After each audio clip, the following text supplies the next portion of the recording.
Bessanaises, Bessanais, c'est un réel plaisir de vous voir assez nombreux aujourd'hui à Bessan malgré ce contexte sanitaire pour l'inauguration de notre place de la promenade. Le cadastre napoléonien nous indique que cette promenade n'existait pas en 1807. Elle est née, elle a vu le jour à la fin des années 1850. Elle était alors un immense terrain pour l'époque dédié au jeu de balle, l'ancêtre de notre jeu de balle au tambourin d'aujourd'hui. Près de 170 ans plus tard, notre promenade a enfin été rénovée, réhabilitée en dessous et au-dessus, véritablement requalifiée. Ce chantier colossal, jamais vu à Bessan pour un espace public, a duré de longs mois, inévitablement perturbé, vous le savez, par la pandémie. Au-delà d'un engagement de campagne électorale, cette réalisation est le fruit d'une nécessaire transformation progressive du centre-ville de notre village. De tout temps, les élus ont toujours œuvré et ils ont toujours été très actifs pour le centre ancien. Je vais rappeler quelques réalisations les plus marquantes et les plus récentes aussi dans le centre-ville de Bessan. Le retour de notre Marianne sur la place de la République et la rénovation de l'église Saint-Pierre dans les années 80 et 90. Il ne faut pas oublier aussi pour le centre-ville la création de notre maison de retraite en cœur de ville en 2001. L'extension de notre hôtel de ville en 2003 ainsi que la rénovation et son aménagement définitif en 2010. En 2010 également, la création du bureau de police municipale. Le retour de la fontaine sur la place du même nom qui a été réhabilitée en 2012. La restructuration et la réhabilitation complète de la salle des fêtes qui se trouve face à nous en 2017. La création de la salle Raymond DeVos au centre social un petit peu plus haut en 2017 également, ou encore en 2018 des aménagements au boulodrome Victor Boudou des Peupliers un petit peu plus loin. Aujourd'hui, nous inaugurons la première partie de la requalification du centre-ville, comprenant la place de la promenade et ses abords, la place de l'hôtel de ville où nous nous situons, et la transformation également du bâtiment, ici, face à notre mairie. En attendant la Grande Rue, prochaine étape de cette opération à la fois urbaine et paysagère. Hervé Picard, architecte du cabinet Atelier Site de Montpellier, choisi par la ville pour cette opération d'envergure, nous rappellera dans quelques minutes les orientations d'aménagement qu'il a voulu mettre en œuvre ici.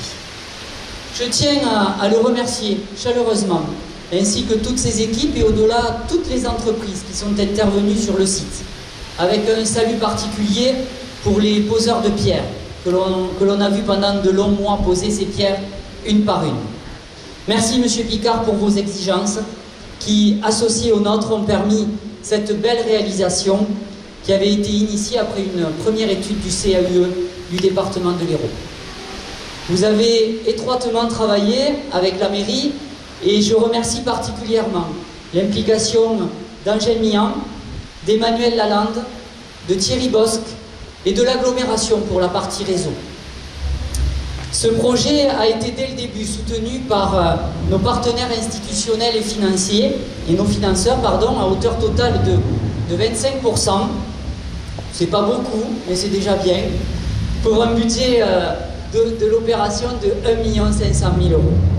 Je citerai la communauté d'agglomération, Gilles Détor, son président, qui ne peut être présent aujourd'hui, le département de l'Hérault et Hérault Énergie, le président Kléber Mesquida et mes amis Marie-Christine Fabre de Roussac et Sébastien Frey, qui sont toujours fidèles à Bessan en leur qualité de conseillers départementaux, et la région Occitanie-Pyrénées-Méditerranée, qui est représentée aujourd'hui par Florence Brutus, vice-présidente représentant Carole Delga. Et je citerai aussi Madame Danielle Azémar, conseillère régionale, à qui j'avais parlé pour la première fois de ce projet que vous avez intégré dans le contrat Bourg-Centre, mais vous en direz peut-être un petit mot. Je l'ai dit, j'associe toutes les entreprises qui sont ici représentées, les géomètres, architectes des bâtiments de France et autres intervenants pour leurs diverses compétences. Sans oublier les riverains et les commerçants pour leur patience pendant la longue période de travaux. Notre place a toujours été un lieu de vie, un lieu de rencontre, rendez-vous associatifs, rencontres municipales, marchés, festivités, fêtes locales, avec mes collègues élus, et je salue ceux de l'ancienne municipalité, puisque ce projet a été commencé dès 2014, et les élus actuels qui m'accompagnent, nous souhaitons que cette vocation sociale, économique et festive se développe. Ce projet devenu réalité n'est pas la fin. Je voudrais dire un petit mot sur la poursuite de l'aménagement du centre-ville. Cette place de la promenade, c'est une étape. Une étape dans le cadre d'une vraie vision communale, partagée et concertée avec l'ensemble de la population. Les prochaines étapes pour le centre historique, elles sont déjà tracées et engagées. Elles sont multiples. La requalification de la Grand Rue, je l'ai évoqué il y a quelques minutes. La réflexion lancée avec le CAUE qui va aboutir dans quelques semaines pour une meilleure intégration des terrasses. La poursuite et l'amplification de l'action façade qui commence à porter ses fruits en lien avec l'État, l'agglo et la région qui nous soutient désormais dans ce dispositif. La création de l'espace Louis Baldi, complémentaire au centre-ville pour le stationnement et les mobilités douces qu'il va générer. La mise en œuvre également, et vous allez en entendre parler dans les prochaines années, d'une boucle verte que nous souhaitons initier entre la Guinguette, le quai Marius, le Moulin, le Boulodrome, les jardins familiaux et le centre-ville. Ça sera un projet très important pour le centre du village. Je citerai également la construction de la digue de protection du bas village qui est portée par l'agglomération et qui sera réalisée d'ici quelques années, et l'amélioration permanente de nos rues avec toujours une volonté d'embellir et de favoriser tous les usages. Alors on disait que Bessan était déjà un carrefour autoroutier, c'est vrai. Une cité riche de traditions, vous le savez tous. Une ville à forte identité languedocienne, au terroir de qualité, aux habitants au caractère bien trempé, je le sais, et c'est très bien ainsi continuer. Avec cette réalisation, on va pouvoir maintenant affirmer sans être contredit, et grâce à vous, Monsieur Picard, et à tous ceux qui ont œuvré, que Bessan a désormais du charme. Je vous remercie.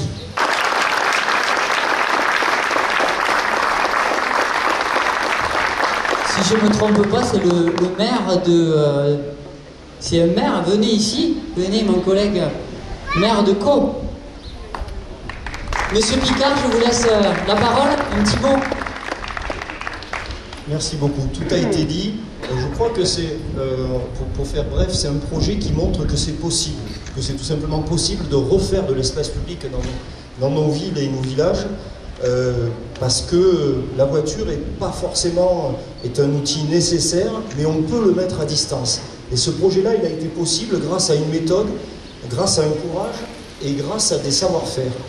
Et cette méthode, initiée au départ avec le CAUE et vous-même, qui avez pris du temps à comprendre comment ces choses-là s'étaient mises en place, comment ce patrimoine existait, révéler les atouts de ce lieu, mais également ne pas masquer ses inconvénients.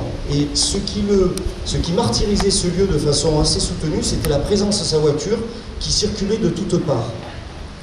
La méthode a été justement d'arbitrer, ou du moins de faire l'inventaire de ce qui était possible, des plus et des moins, de se rendre compte de, c'est pas vous que je vais expliquer qu'une voiture prend 25 mètres carrés dans l'espace public, un piéton prend un demi-mètre carré. Donc l'équation elle est vite faite en espace public. On ne peut pas pousser les murs, on ne peut pas raser les bâtiments, donc il faut composer avec ça et il faut arbitrer.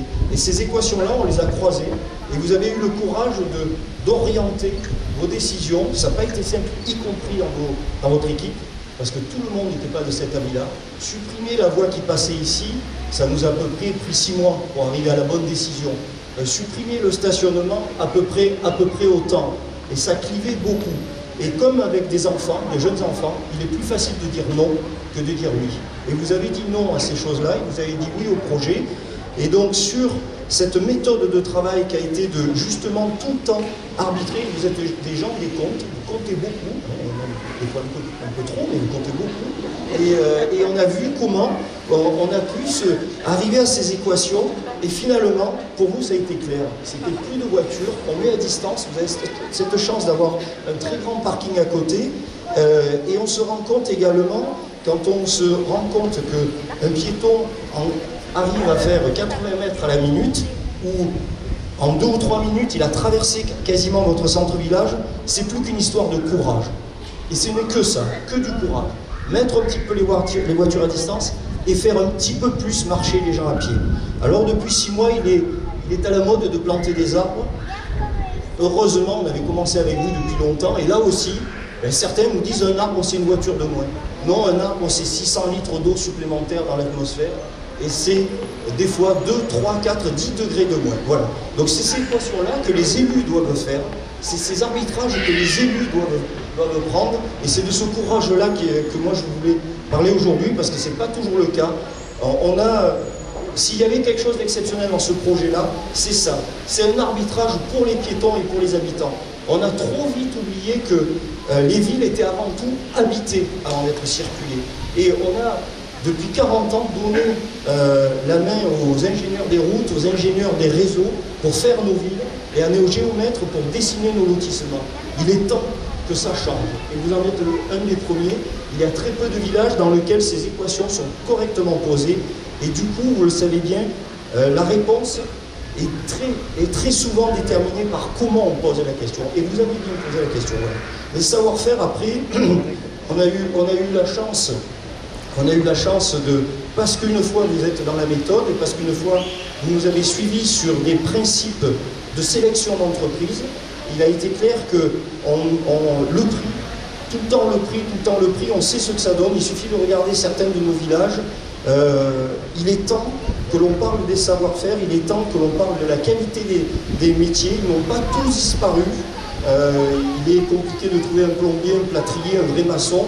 Il y a encore des poseurs de pierre, il y a encore des gens qui savent travailler l'éclairage public de façon correcte, il y a des gens qui connaissent la maçonnerie. Et là aussi, dans vos choix que vous avez faits au niveau des entreprises et dans les critères que vous avez proposés, vous nous avez suivis, c'était toujours la qualité de l'entreprise, la forme de l'entreprise. On a eu affaire qu'à des entreprises locales de petite et moyenne taille, des gens qui ont encore du savoir-faire, et comme on le dit nous tout le temps, ils jouent à la maison. Ce ne sont pas des grands groupes dans lesquels vous ne seriez qu'un dossier parmi d'autres. C'est les gens qui ont travaillé là-dessus, ils habitent tout autour, et s'ils travaillent mal, ça se saura, ils savent qu'ils ne pourront plus travailler ici ou difficilement.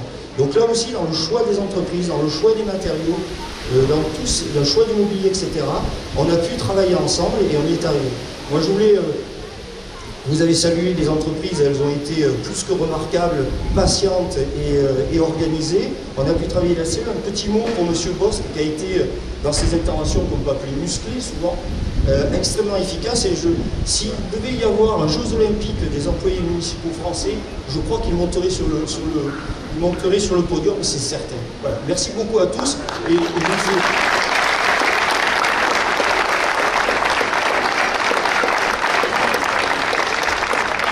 vous fais confiance pour une question.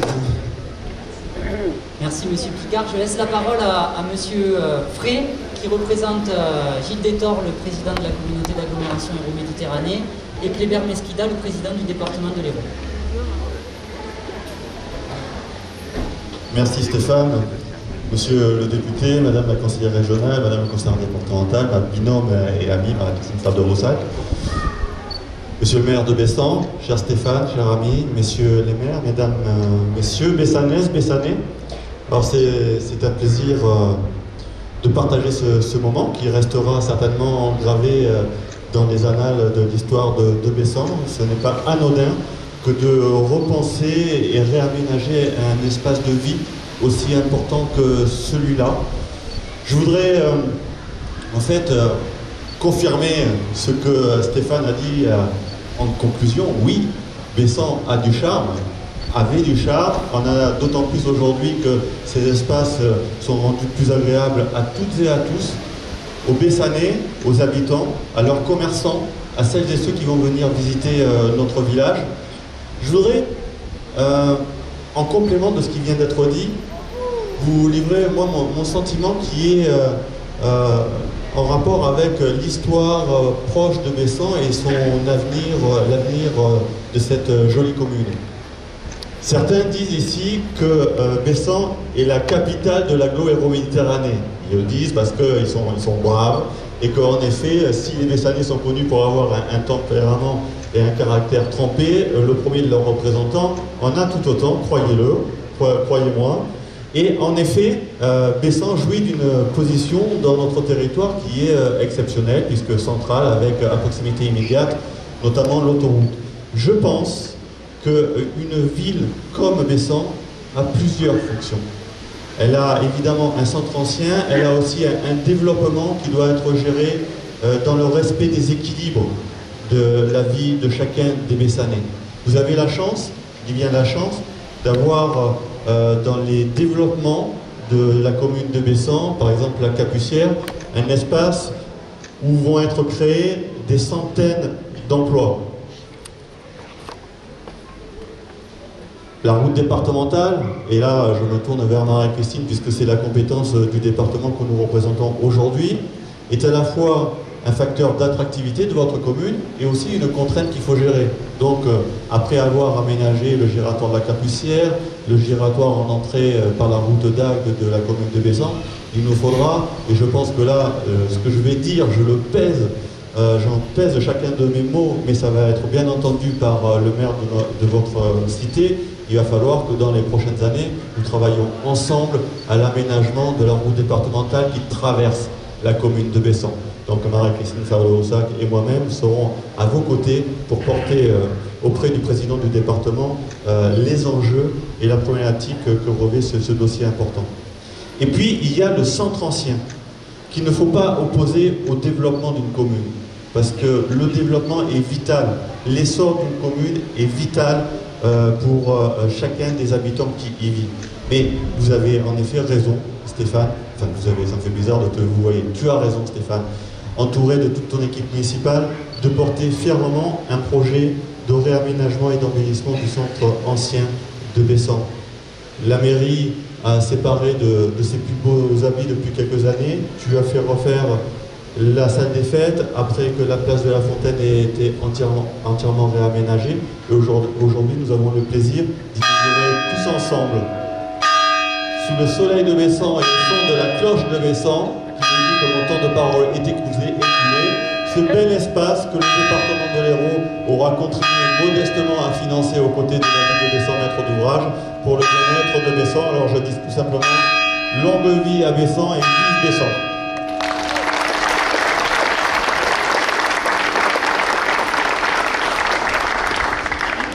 Je laisse la parole à Florence Brutus, vice-présidente de la région Occitanie, représentant Carole Delga. Oui, merci. Je ne vais pas reprendre le protocole parce que Sébastien, tu l'as très bien fait en fait, et en plus ça m'arrange en toute honnêteté. Mesdames et messieurs les élus, mesdames et messieurs les habitants de Bessan, ravis d'être à vos côtés ce matin. Alors pour une fois, je ne suis pas loin parce que moi j'habite à Béziers. Pour une fois, je ne cours pas partout en Occitanie, je joue à domicile quasiment. Donc en tout cas, veuillez juste excuser ma présidente Carole Delga qui m'a demandé de vous transmettre ses amitiés et tout son soutien à vous et à votre équipe municipale pour tout ce que vous entreprenez pour votre commune, pour l'embellir, pour votre action au quotidien auprès des habitants. Beaucoup de choses ont été dites. Moi, je voudrais remercier évidemment les entreprises, puisque entreprises locales, monsieur le CAUE, vous avez tout à fait raison, c'est très très important de le souligner.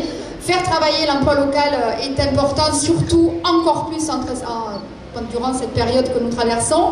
Très belle réalisation, puisque dans une autre vie professionnelle, j'ai bien connu Bessan, je me rappelle bien des stationnements, des voitures partout, du goudron, enfin voilà, donc je trouve cela très très joli.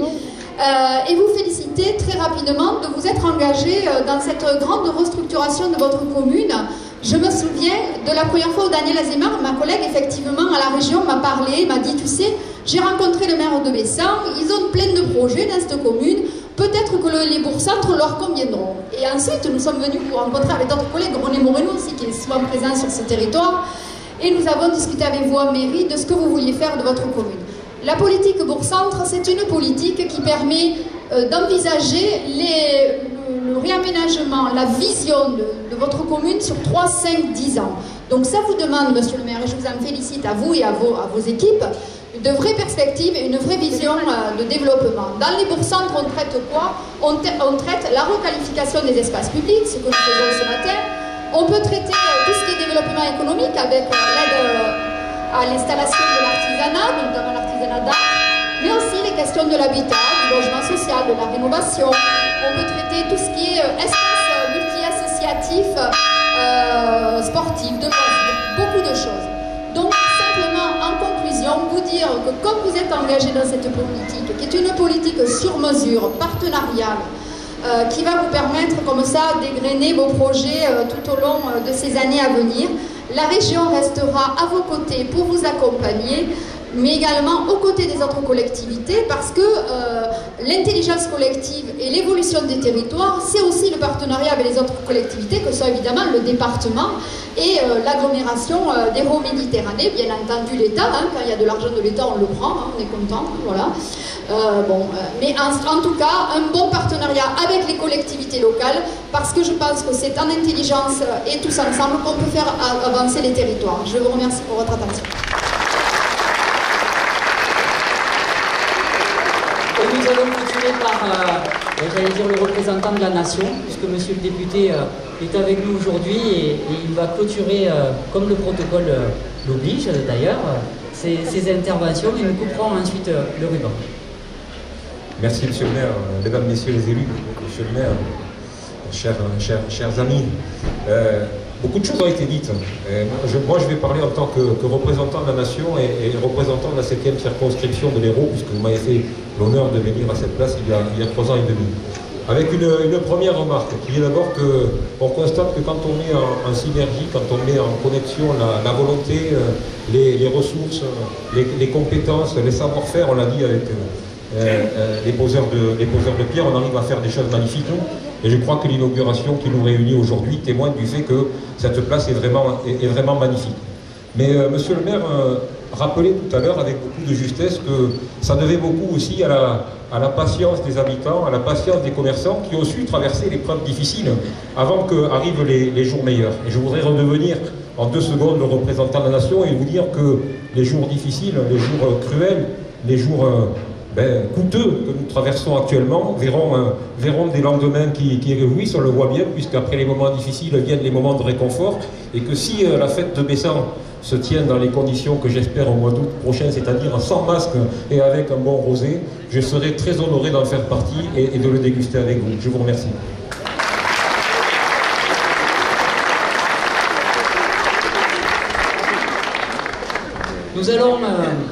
Nous allons couper le ruban, comme le veut la tradition.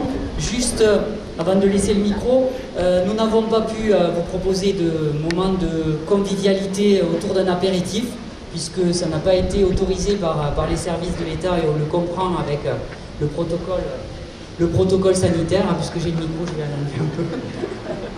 Et nous allons couper le ruban, et juste après, parce que comme l'a dit M. Picard à la fin de son intervention, on souhaite dans les mois et dans les années qui viennent que cette place de la promenade vive. Eh bien, nous allons la faire vivre aujourd'hui une première fois avec un spectacle de gymnastique. C'est original, ça va prendre toute la place de notre promenade, donc ça a un sens aujourd'hui avec cette inauguration. Je salue le groupe Gymprod de Béziers, vous pourrez les applaudir dans quelques minutes. Vous pouvez déjà le faire, surtout qu'il y a 2 Bessanais dans le groupe, Cléa et Sylvain, donc applaudissez-les encore un peu plus pour eux, vous allez les voir dans un petit moment. Merci d'avoir été présents aujourd'hui. Avec les personnalités, nous allons couper ce ruban et nous diriger en respectant la distanciation, en gardant le masque. Monsieur le sous-préfet m'a bien dit, rappelez-le. Donc on va investir notre promenade. Merci encore.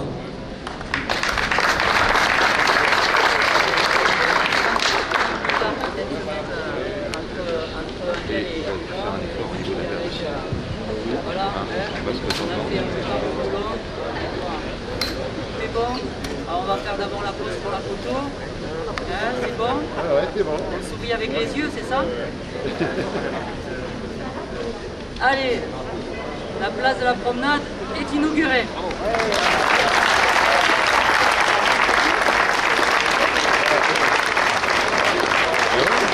Ouais.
Merci.